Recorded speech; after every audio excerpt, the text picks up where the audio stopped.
Thank you for supporting me for let's study together.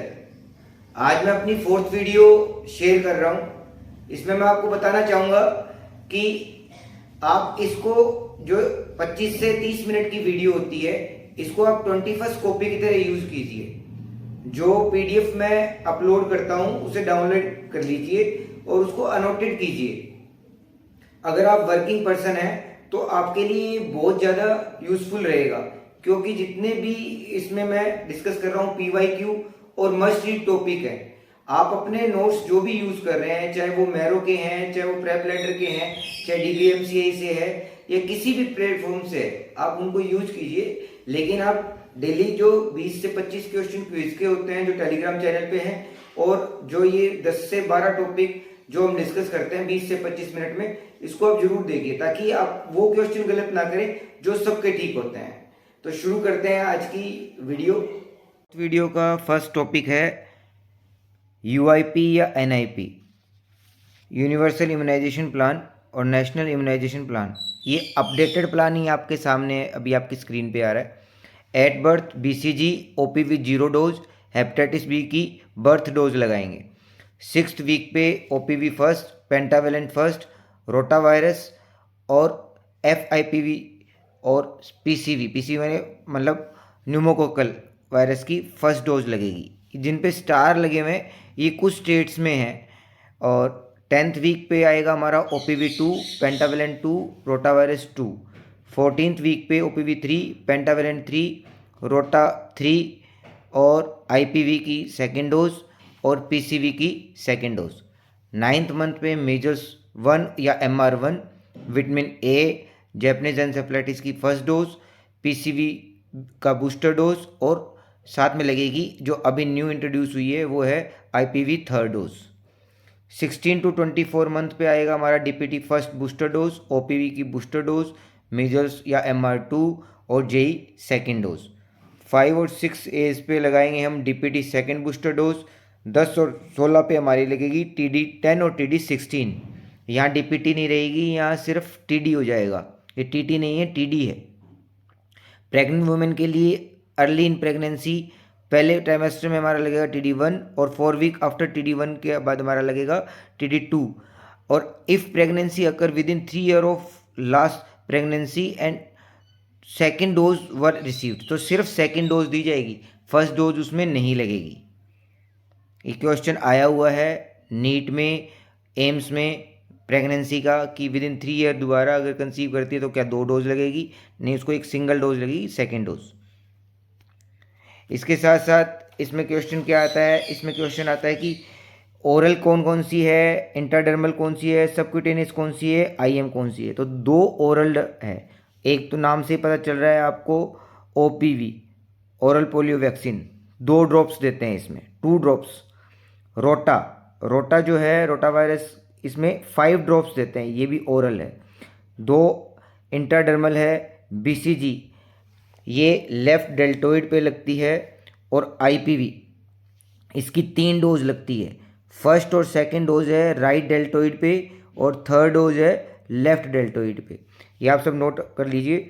BCG की dose लगेगी left deltoid पे, IPv की 3 dose होती है, आईपीवी की 3 डोज है। फर्स्ट और सेकंड डोज लगेगी राइट डेल्टोइड पे, थर्ड डोज लगेगी लेफ्ट डेल्टोइड पे। 2 सबक्यूटेनियस है, एक है मीजल्स या MR, दूसरी है जैपनीज एन्सेफेलाइटिस। तो राइट फोल्ड पे लगेगी हमारी मीजल्स और लेफ्ट फोल्ड पे लगेगी हमारी जैपनीज एन्सेफेलाइटिस, ये सबक्यूटेनियस है। 4 इंट्रामस्कुलर है, ये सब थाई पे लगेंगी, हेपेटाइटिस बी, पेंटा, डीपीटी, पीसीवी। पेंटा, डीपीटी, पीसीवी, हेपेटाइटिस बी 4 लगेगी थाई पे, ये चारों की चारों है हमारी इंट्रामस्कुलर। 2 सबक्यूटेनियस है, मीजल्स राइट फोल्ड पे, जैपनीज एन्सेफेलाइटिस लेफ्ट फोल्ड पे, और 2 इंट्राडर्मल है, बीसीजी लेफ्ट डेल्टोइड पे, और आईपीवी की 3 डोज होती है। फर्स्ट और सेकंड डोज राइट डेल्टोइड पे, थर्ड डोज लेफ्ट डेल्टोइड पे।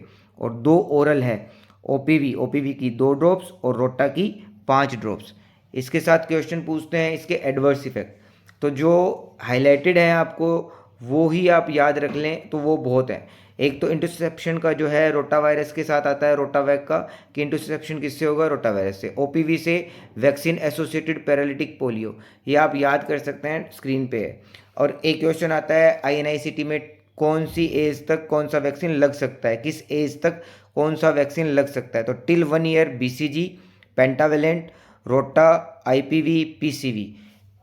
1 ईयर तक, फिर एक बार दोबारा मेरे साथ बोलिए, बीसीजी, पेंटावेलेंट, रोटा, आईपीवी, पीसीवी। जो आप इस ग्राफ में आप देख रहे हैं, ओपीवी, पेंटा, रोटा, आईपीवी, पीसीवी 6 वीक पे जो लग रहे हैं, वो ही आपको इसमें सिर्फ और सिर्फ एक बीसीजी ऐड हो रहा है कि वो सारे के सारे हम कब तक लगा सकते हैं, वो हम लगा सकते हैं 1 साल की उम्र तक। अब फिर हम अगला पॉइंट है कि 5 साल की उम्र तक क्या क्या लगा सकते हैं। 5 साल की उम्र में हम लगा सकते हैं ओपीवी, मीजल्स या एमआर। 7 साल की उम्र तक डीपीटी, और till 15 year Japanese encephalitis. Next topic आता है डर्मा से, मोस्ट इम्पोर्टेंट। ये टॉपिक आईएनआईसीटी का फेवरेट टॉपिक है, और अब तो नीट के अंदर भी आने लग गया है। देखिए, ब्राउन नोज, आपको ब्राउन नोज दिख रहा है जहाँ येलो कलर का एरो लगा हुआ है, और फेस, जो पूरा का पूरा फेस सेकंड पिक्चर में लिख रहा है। इसमें हिस्ट्री में क्या आएगा, no photo sensitive, always history of fever और जॉइंट पेन। ये चिक साइन है और ये चिकनगुनिया में मिलेगा। ये चिक साइन है, चिकनगुनिया में मिलेगा। फीवर और जॉइंट पेन की हिस्ट्री रहेगी, फोटो सेंसिटिविटी की हिस्ट्री नहीं होगी। नेक्स्ट टॉपिक जो हमारा नेक्स्ट है, इसमें ब्राउन चिक है, नोज है, लेकिन आप देखिए जो फोल्ड हैं, नेजुलेबल फोल्ड है, यहाँ पे नहीं है। फोटो सेंसिटिव है, लोकलाइज है, मिलाज्मा है, ये सारा मिलाज्मा है। और अगर यही ब्लू ग्रे और फोटो सेंसिटिव है, फोटो सेंसिटिव बहुत है, फोटो सेंसिटिव है और डिफ्यूज लीजन है, तो ये एलपी पिगमेंटोसिस है, ये एलपी पिगमेंटोसिस है। ठीक है। नेक्स्ट हमारा आता है, जब अगर पिगमेंटेड स्पॉट रेड या ब्राउन कलर का, पिगमेंटेड स्पॉट जहाँ येलो कलर का एरो लगा हुआ है, पिगमेंटेड स्पॉट हमारा आता है रेड और ब्राउन कलर का लिप पर, और हिस्ट्री हो ड्रग की, जैसे NSAIDs, early fix drug eruption में होगा। अर्ली फिक्स्ड, ये दोनों पिक्चर्स है फिक्स ड्रग इरप्शन की है, लेकिन अर्ली के अंदर हमारा आएगा लिप पर कैसा कलर आएगा, रेड और ब्राउन कलर का। और अगर ब्लू और ग्रे कलर का पिगमेंटेड स्पॉट है लिप के ऊपर, और हिस्ट्री वही सेम है कि एनसेड्स है, अगर पेन किलर्स वगैरह लिए हैं, तो late fixed drug eruption. Colour से डिफरेंस करना है, ब्लू और ग्रे कलर जो है हमारा लेट में है, रेड और ब्राउन कलर है हमारा अर्ली के अंदर आता है। ब्राउन कलर का फेस फोटो सेंसिटिव, जो हमने फर्स्ट पिक्चर में देखा था वही मिलाज्मा। देखो नेजोलेबल फोल्ड के ऊपर नहीं है, फोटो सेंसिटिविटी की कोई वो नहीं है। और कंजेनाइटल अगर ब्लू फेस है तो ब्लू स्क्लेरा है, दोनों चीज़। तो नेवस ऑफ ओटा, नेवस ऑफ ओटा किस में मिलेगा, कंजेनाइटल होगा, ब्लू फेस होगा, ब्लू स्क्लेरा होगा, नेवस ऑफ ओटा। अब level of prevention, level of prevention ये बहुत इंपॉर्टेंट टॉपिक है, और ये बहुत बार क्वेश्चंस आता है इसके ऊपर। तो 4 तरीके की प्रिवेंशंस के लेवल बताए गए हैं, primordial, primary, secondary and tertiary. Primordial, primary, secondary, tertiary. Primordial के अंदर नो रिस्क फैक्टर, कोई रिस्क फैक्टर नहीं होगा। एग्जाम्पल है हेल्थ एजुकेशन, ये लाइफस्टाइल चेंज होगा, और किसी लाइफस्टाइल चेंजेस के बारे में बताएगा, एडॉप्शन का बताएगा कि लाइफस्टाइल चेंज करने से आपको कोई इस तरीके की प्रॉब्लम नहीं है। अभी तक कोई रिस्क फैक्टर नहीं है। जब प्राइमरी की बात आती है, प्राइमरी के अंदर हमारा रिस्क फैक्टर प्रेजेंट है लेकिन डिजीज़ नहीं है, रिस्क फैक्टर प्रेजेंट है लेकिन डिजीज़ नहीं है। तो इसके अंदर हमारे हेल्थ प्रमोशन और स्पेसिफिक प्रोटेक्शन। हेल्थ प्रमोशन के अंदर क्या होगा, इम्प्रूव करेंगे हेल्थ को, कटिंग डाउन रिस्क फैक्टर को कट डाउन करके। और स्पेसिफिक प्रोटेक्शन जैसे वैक्सीन है, कॉन्ट्रासेप्शन है, हेलमेट है या आईएफए, ये सब कुछ आएगा हमारा स्पेसिफिक प्रोटेक्शन के अंदर, प्राइमरी के अंदर। सेकेंडरी में अर्ली डायग्नोसिस और ट्रीटमेंट। अर्ली डायग्नोसिस में, सेकेंडरी का मतलब क्या है कि रिस्क फैक्टर भी प्रेजेंट है और डिजीज़ भी प्रेजेंट है, तो हम स्क्रीनिंग करेंगे। यहाँ आएगा हमारा स्क्रीनिंग, अर्ली डायग्नोसिस में आएगा screening, early diagnosis, secondary prevention. Screening is a type of secondary prevention, ना कि प्राइमरी। ये हम इम्पोर्टेंट क्वेश्चन है और इसको हम गलत करते हैं। स्क्रीनिंग हमारा सेकेंडरी प्रिवेंशन है, treatment is also a secondary prevention. अब आ जाएगा हमारा टर्शरी के अंदर हमारा आ जाता है डिसेबिलिटी लिमिटेशन, जैसे फिजियोथेरेपी फॉर पोलियो। यहाँ पे डिजीज एंड डिसेबिलिटीज दोनों प्रेजेंट है, रिस्क फैक्टर का कोई बात ही नहीं है, तो डिजीज हो चुकी है टर्शरी में, तो डिजीज हो चुकी है और डिसेबिलिटी की बात आती है। तो डिसेबिलिटी लिमिटेशन जैसे physiotherapy for polio, rehabilitation, crutch दे दिया, स्पेक्स दे दिए, ये सब कुछ इसके अंदर आएगा। नेक्स्ट पॉइंट है हमारा वैक्सीन। अब वैक्सीन किस तरीके की है आप सोचिए, वैक्सीन भी मैंने बताया था, it is a specific primary prevention. अगर ऑप्शन आता है स्पेसिफिक तो स्पेसिफिक को ही टिक करना है, प्राइमरी ऑप्शन में नहीं आता है तो स्पेसिफिक है, प्राइमरी आता है तो primary. Post exposure prophylaxis it is also a specific protection, it is A primary level of prevention. BCG for CA urinary bladder, BCG for अब बताओ, अब यहाँ वैक्सीन लगा रहे हैं, BCG for CA urinary bladder, ये सेकेंडरी है। अब हम ट्रीटमेंट कर रहे हैं, ना कि हम उसको प्रिवेंट कर रहे हैं। यहाँ तो डिजीज हम ट्रीटमेंट दे रहे हैं, तो ट्रीटमेंट क्या आ जाएगा सेकेंडरी में। Contraceptive primary, OCP for PCOD, अब यहाँ भी ट्रीटमेंट है OCP। कॉन्ट्रासेप्टिव अकेला देते हैं तो प्राइमरी में आता है, OCP for PCOD secondary type of prevention है। Screening secondary, physiotherapy for policy tertiary, chemoprophylaxis in contacts ये आ जाएगा primary specific. Mosquito repellents, nets, DDT ये प्राइमरी स्पेसिफिक आ जाएगा। IFA in pregnancy and C12 and elements also in primary. तो ये example आए हुए एग्जाम्पल हैं जो मैं आपको बता रहा हूँ। इसके अलावा आप और एग्जाम्पल है, आपको समझ में आ जाएगा रिस्क फैक्टर नहीं है, रिस्क फैक्टर है पर डिजीज़ नहीं है, डिजीज़ रिस्क फैक्टर भी है डिजीज़ भी है, तो सेकेंडरी हो गया, ट्रीटमेंट देना है। और अगर जब डिसेबिलिटी ही क्रिएट होगी तो वो टर्शरी के अंदर आ जाएगा। नेक्स्ट टॉपिक आता है बर्न। रूल ऑफ वेलेस के अंदर हम 9% का रूल लेके चलते हैं। तो इसमें अगर हम देखें, अगर इसको हम समझें तो हम फेस को और जो हमारा बैक ऑफ फेस है ये दोनों चीज़ पूरा ये 9% है, आगे से 4.5%, पीछे 4.5%। ऐसे ही हम चेस्ट को डिवाइड कर दें, एब्डोमेन को डिवाइड कर दें तो 9% फ्रंट में, 9% बैक साइड में। ऐसे ही एब्डोमेन में 9% है और आर्म्स दोनों है 4.5, पूरी आर्म्स 9% में आती है, पेरिनियल पार्ट 1% में आता है। जो 1% का रूल होता है वो हम क्वेश्चन में नहीं कर पाते। बच्चे के अंदर ये थोड़ा अलग हो जाता है, बच्चे में पूरा का पूरा 18% का आ जाता है और फ्रंट और बैक पूरे 18% के हो जाते हैं पूरे। इसमें एब्डोमेन और चेस्ट को अलग नहीं कर सकते। ऐसे ही इसमें बच्चे में जो लेग्स हैं, जो लोअर एक्सट्रीमिटीज़ हैं वो 14% है, जबकि अडल्ट के अंदर 9% है। तो ये क्वेश्चन INI-CT में ज़रूर आता है कि इतने एरिया के अंदर बर्न हुआ है, आप परसेंटेज बताइए। ये मैंने कल क्विज में क्वेश्चन भी दिया था। नेक्स्ट टॉपिक आपने हर एग्ज़ाम में देखा होगा, ये मैं हर स्लाइड में बोलता हूँ कि कुछ टॉपिक तो कुछ क्वेश्चन ऐसे होते हैं जो हर एग्ज़ाम में आते हैं, तो ये क्वेश्चन आता ही है। तो इसको आप देखिए, प्रोवाजेकी है, ये लाउस से होगा। आपके पास जो ये टेबल बनी हुई है इसमें आप लिख सकते हैं, प्रोवाजेकी है वो लाउस से होगा, टाइफी फ्ली से हो रहा है, रिकेट्सिया कोनोरी, रिकेट्सिया अफ्रीकी और एलरिचिया और एनाप्लाज्मा, ये सारे के सारे हार्टिक से होते हैं। ये सारे के सारे हार्टिक्स हैं, ये हार्टिक्स हैं, हार्टिक्स हैं। और जो हमारा अकारी और सुसुगुमाशी है ये माइट से है, और कॉक्सिला है वो इनहेलेशन रूट से होता है। अब प्रोवाजेकी, अब नाम ऐसे ही मैंने याद किया था और ये याद रह रहे हैं अभी तक। प्रोवाजेकी एपिडेमी, तो ये एपिडेमिक टाइफस को करेगा, प्रोवाजेकी एपिडेमिक टाइफस को करेगा और इसका वेक्टर है लाउस। जैसे टाइफी के अंदर हमारे को एंडेमिक टाइफस, अब टाइफी है, टाइफस तो है ही, पता चल गया, तो एंडेमिक टाइफस, और ये सॉफ्ट टिक से होगा। रिकेट्सी, इससे क्या होगा, रॉकी माउंटेन स्कारलेट फीवर जो होगा वो इससे होगा, वो अफेक्टेड हैंड और फुट इसके अंदर अफेक्टेड रहेंगे, हैंड एंड फुट अफेक्टेड रहेंगे। कोनोरी, इंडियन टिक टाइफस, अफ्रीका टिक टाइफस। कोनोरी हमारे जैसा नाम लग रहा है इंडियन नाम से, तो इंडियन टिक इसमें याद रह जाएगा, ठीक है।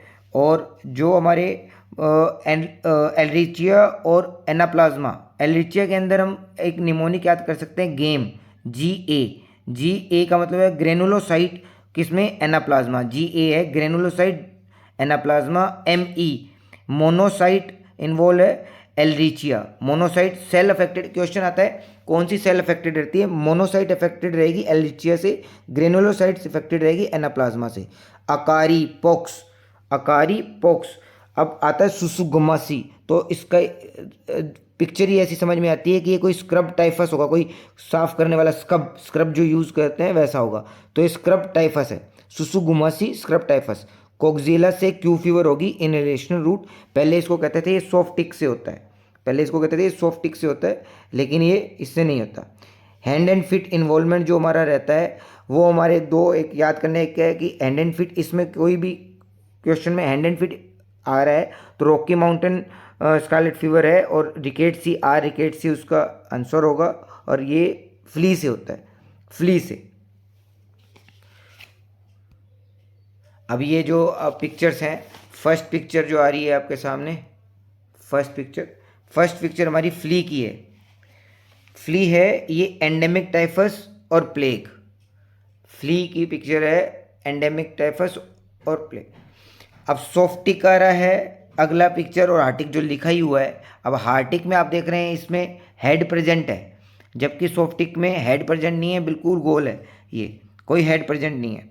ऐसे नेक्स्ट जो रेड कलर की फ़ोटो है, ये माइट है, माइट से क्या होगा, स्क्रब टाइफस, माइट से क्या मिलेगा हमें, रिकेट्सियल पोक्स और स्क्रब टाइफस, दोनों चीज़ यहाँ हमें मिलेंगे। जो नीचे ये पिक्चर है, जो चमकीली सी पिक्चर है, बिल्कुल चमकदार सी पिक्चर है, ये लाउस है, लाउस से हमारा हमने बताया था एपिडेमिक टाइफस और epidemic relapsing fever, epidemic typhus और एपिडेमिक जो रिलैप्सिंग फीवर। अब ये बताइए आप क्या है, इसमें सिर नहीं है, मैंने क्या बताया था, जिसके हेड नहीं है वो सॉफ्ट टिक है, और जिसके हेड प्रेजेंट है वो क्या है, हार्ड टिक है, ये हार्ड टिक है। और लास्ट में जो हमारी पिक्चर पड़ी है ये है हमारा साइक्लोप्स डिलाटम, ये साइक्लोप्स है, लास्ट हमारा साइक्लोप्स है। नेक्स्ट टॉपिक आ जाता है हमारा इंस्ट्रूमेंट फ्रॉम एनेस्थीसिया। बच्चे सीधे साधे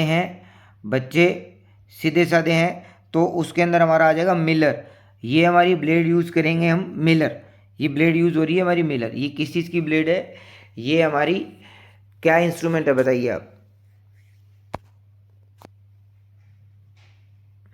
इंट्यूबेशन करते हैं हम लोग, ये लेरेंजोस्कोप है, उसकी स्ट्रेट जो ब्लेड है वो है मिलर ब्लेड, ये पीडियाट्रिक ब्लेड है, जो कर्व ब्लेड है मैकिन्टॉश ब्लेड, ये अडल्ट ब्लेड है, ठीक है। और ये मैकोंग है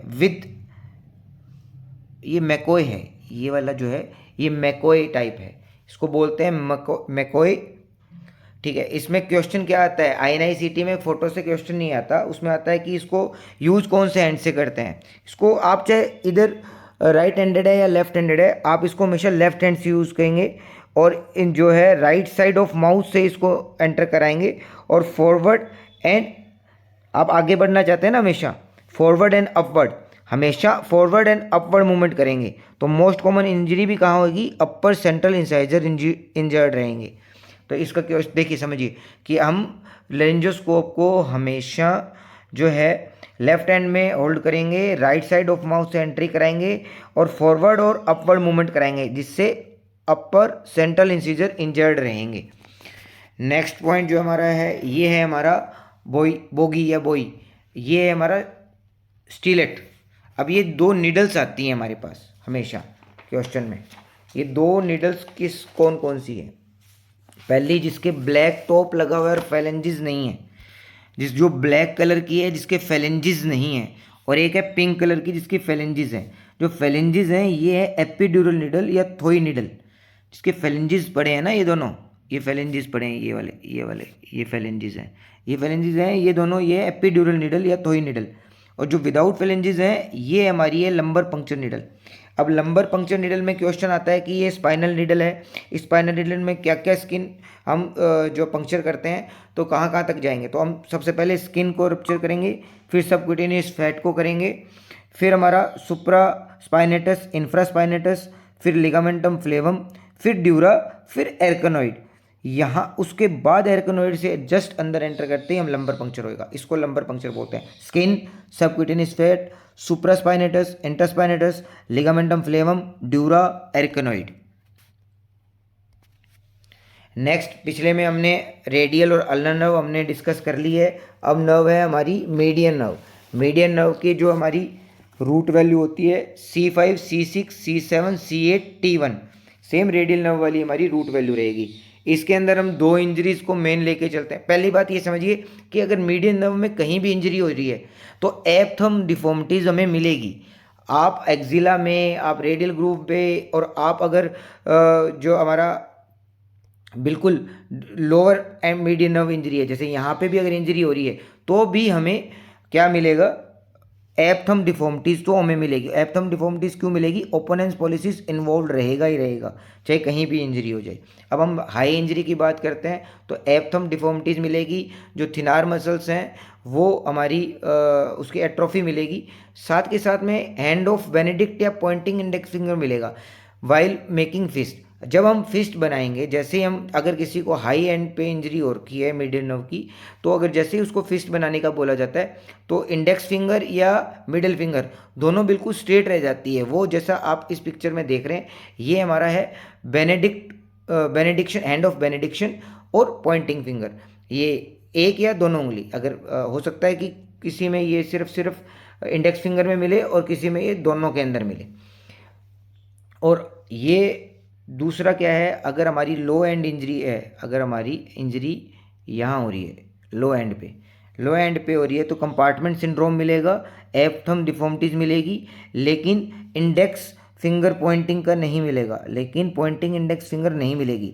और सेंसेशन लॉस होएगा सिर्फ पाम पर, सॉरी सेंसेशन लॉस होगा डिजिट्स पर, पाम पर कोई सेंसेशन लॉस नहीं होगा। Palm, no sensation loss on palm, lost on digits. अब एक क्वेश्चन मिलता है, क्वेश्चन आता है weak okay sign. Weak okay sign कब होगा, वीक ओके साइन अगर आपके पास डायरेक्ट आंसर सिर्फ मीडियन, रेडियल, अल्नर इस तरीके से ऑप्शन आता है तो मीडियन नर्व इंजरी है। और अगर आता है आपके पास मीडियन नर्व के अलावा AIN, anterior interosseous nerve, anterior interosseous nerve पे अगर इंजरी होगी तो वीक ओके साइन मिलेगा। वीक ओके साइन क्यों मिलेगा, क्योंकि दो पार्ट, एक तो हमारा चला जाएगा इसमें FDP का लेटरल पार्ट और FPL, ये दोनों चले जाएंगे। जो FDP का लेटरल पार्ट है और FPL है, ये दोनों चले जाएंगे, ये दोनों चले जाएंगे। तो आप देखिए ये जो साइन है ये हमारा बिल्कुल सही ओके साइन है, जिसको नॉर्मल ओके साइन कहते हैं, जिसमें आप कर्व देख पा रहे हैं पूरा। और जब वीक ओके साइन है तो ये देखिए यहाँ पे ये कर्व नहीं बन रहा है। दोनों FPL है जो हमारा लोंगस को है, जो हमारे अंगूठे के लोंगस को ये फ्लेक्स नहीं कर पा रहा, और ये हमारा FDP है, ये इसकी वजह से ये हमारा डिस्टली जो है ये यहाँ से लॉक नहीं हो पा रहा, तो ये वीक ओके साइन आएगा मीडियन नर्व के अंदर। नेक्स्ट टॉपिक हमारा आता है pap smear. It is a screening for cancer. Pap test और सरफेस बायोप्सी और एक्सफोलिएटिव साइटोलॉजी भी कहते हैं इसको। Time for the initiating pap smear 21 year of age regardless of the age of first sexual intercourse. पहले ये था कि 30 पे करते हैं, तो वो इधर है, इधर 21 year of age regardless of first sexual intercourse और सेक्सुअली एक्टिव के आफ्टर 30 ईयर। अब इसमें इंस्ट्रूमेंट यूज़ करते हैं वो है एरी स्पेचुला और एंडोसर्वाइकल ब्रश। जो मेथड यूज़ करते हैं इसके अंदर, Ayre spatula is rotated through 360 over portio vaginalis of cervix and first slide is prepared with cytobrush, second slide is prepared from endocervix. ये डायरेक्ट उसमें कई बार sequence पूछते हैं कि फर्स्ट स्लाइड कहाँ से प्रिपेयर करें with cytobrush, second slide from endocervix, control slide prepared from posterior wall और पोस्टीरियर फोर्निक्स ऑफ वजाइना। फिर इसको फिक्सेटिव यूज़ करते हैं। फिक्सेटिव का नाम भी पूछ लेते हैं। 95% इथाइल एल्कोहल और ईथर, 95% इथाइल एल्कोहल और ईथर। इसमें ग्रेडिंग, अगर जब हम इसकी टेस्टिंग होती है उसके बाद ग्रेडिंग देते हैं। पहली ग्रेड ग्रुप 1 में normal, group 2 presence of borderline atypical cell probability due to infection, no evidence of malignancy, group 2 तक कोई मैलिग्नेंसी का एविडेंस नहीं है। Group 3 cell suspicious of malignancy, group 4 presence of few malignant cell, group 5 है presence of large number of malignant cell. ये सारा देखने के बाद फिर हम इसके मैनेजमेंट पे आते हैं। मैनेजमेंट पे अगर पेप स्मीयर रिपोर्ट नॉर्मल, रिएक्टिव और इन्फेक्टिव, अगर रिपोर्ट पे ही कहता है नॉर्मल, रिएक्टिव और इन्फेक्टिव, नेक्स्ट स्टेप क्या होगा? नेक्स्ट स्टेप होगा रिज्यूम पेप स्मीयर एज पर गाइडलाइंस। कैसे करेंगे कि जैसे अगर उसकी एज 30 से कम है तो उसको हम 6 मंथ में उसको रिवाइज करेंगे। अगर 30 से ज़्यादा है तो 2 ईयर, और 60 से ज़्यादा है तो 5 ईयर के बाद उसका पेप स्मीयर करवाएंगे। सेकेंड रिपोर्ट आती है ACUS। ACUS मतलब atypical squamous cell of undetermined significance. इसमें क्या करेंगे? Repeat pap smear after 6 month. If female is more than 30 year do HPV DNA testing. If pap smear report this time is ACUS और atypical squamous cell of undetermined significance, HPV DNA test is positive, तो क्या करेंगे? Colposcopy करेंगे। अगर second time में भी DNA की report positive आती है HPV DNA की, तो और सेम यही ACUS आता है तो कोल्पोस्कोपी करेंगे। Best method of following ACUS is immediate colposcopy या बायोप्सी। अगर आता है रिपोर्टिंग में low grade squamous intraepithelial lesion LSIL, तो कोल्पोस्कोपी गोल्ड स्टैंडर्ड है, plus endocervical curettage. If lesion is visible तो पंच बायोप्सी करेंगे। लीजन दिख रहा है तो पंच बायोप्सी करेंगे। अगर रिपोर्ट आती है HSIL, मान लें पहले था कि लो ग्रेड, अब है high grade squamous intraepithelial lesion, तो colposcopy plus endocervical curettage. If lesion is visible तो पंच बायोप्सी करेंगे। Next topic is trachoma. It is a leading cause of preventable blindness in the world. इसके अंदर हमें मिलेगा क्या? इसके अंदर हमें मिलेगा HP बॉडीज़। HP बॉडीज़ कहाँ? HP बॉडी मिलेगी। दूसरा में मिलेंगे हर्बर्ट फॉलिकल्स। वो कहाँ मिलेंगे? Herbert follicles are the typical trachoma follicles present in the limbal area. ये पैथोग्नोमिक फीचर है ट्रेकोमा का। Pathognomonic feature of trachoma follicles are presence of Leber cells and area of necrosis. इसका WHO classification है FISTO का F मतलब है follicles, I intense, S scarring, T for trichiasis, O for ओपेस्टिस। ये direct इसका staging भी पूछ लेते हैं। इसके अलावा एक ये WHO का क्लासिफिकेशन था। ट्रेकोमेटस पेनस इनिशियली, पेनस मिलते हैं initially is seen in the upper part, in progressive pannus infiltration is ahead of vascularisation. ये बाद में पूरे फैल जाते हैं। ये शुरू में पेनस मिलेगा हमें इनिशियली अपर पार्ट के ऊपर। एक क्लासिफिकेशन हमसे पूछा जाता है MacCallan classification of trachoma.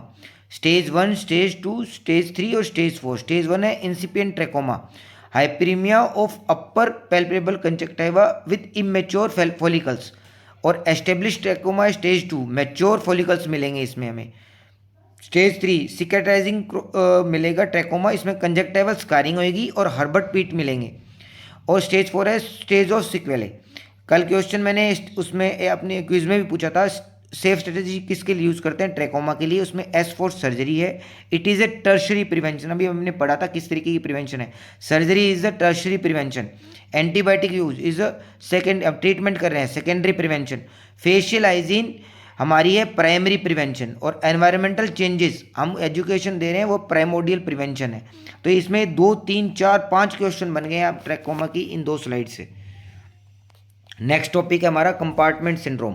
Compartment syndrome के अंदर most commonly compartment syndrome multiple fracture के साथ, क्रश इंजरी के साथ, या अपर मल्टीपल फ्रैक्चर्स के साथ बनता है। तो क्लिनिकल फीचर क्या आते हैं? Earliest of the classical feature is severe pain, इसको बस्टिंग सेंसेशन भी बोलते हैं। और लास्ट टू डेवलप होता है पैरालिसिस।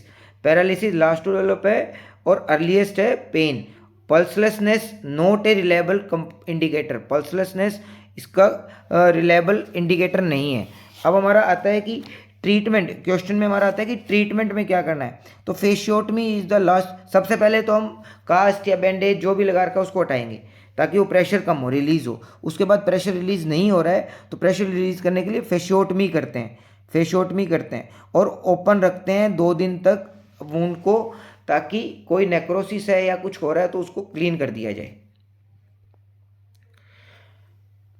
ट्रीटमेंट पार्ट में मैंने जो बताया वो यही इसके है कि the wound should be left open and inspected 2 days later. If there is a muscle necrosis, debridement can be carried out. If the tissue is healthy, the wound can be sutured without tension or skin grafted. ये पिछली 2 सालों से INICT में आने वाला question है। अब ये डायग्राम जो है ये हैरिसन से लिया हुआ है। जो फर्स्ट ग्राफ है ये नॉर्मल ग्राफ है। अगर इसके जैसा ही एक ग्राफ छोटा और बन के आ जाता है, इसके जैसा ही एक लूप फ्लो वॉल्यूम लूप है जो इसके जैसा ही बन के आ जाए और इसके बैक साइड में बन जाए, जैसे ऐसे ही यहीं पे बन जाए, तो वो रेस्ट्रिक्टिव टाइप ऑफ डिजीज़ के अंदर आएगा जिसमें रेस्ट्रिक्शन आएगी। अब जैसे इसमें स्कूपिंग आ रही है, ये स्कूपिंग आप देख रहे हैं, ये स्कूपिंग है, ये यहाँ पे स्कूपिंग है। जो एक्सपिरेटरी में स्कूपिंग देख रहे हैं आप, एक्सपिरेटरी में स्कूपिंग आ रही है, ये obstructive type air flow obstruction है। और अगर फ्लैटनिंग है इंस्पिरेटरी और एक्सपिरेटरी और इंस्पिरेटरी दोनों के अंदर, तो ये फिक्स सेंट्रल एयरवे ऑब्स्ट्रक्शन है।